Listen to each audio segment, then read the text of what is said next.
நீ அரை தூக்கத்தில் ஆடிக்கிட்டு இருக்கேன்னு நல்லா தெரியும். கருப்பா இருக்கிற சிகப்பி உனக்கு பேரு வச்சது யாரு? அடி கருப்பா இருக்கிற சிகப்பி உனக்கு ஹாப்பி ஹாப்பி.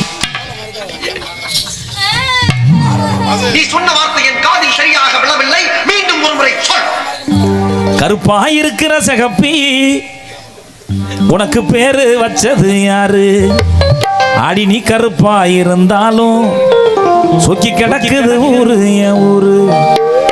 கண்ணே மணியே வாடி வெளியே உன்னை தேடி வாரேன். வாக்கியாமி நான் துள்ளாத என வரப்புள்ள புடிச்சு தள்ளாத. சோக்கா இருக்கிற நீராண்டி என்ன வசியம் பண்ணுற பூதாண்டி.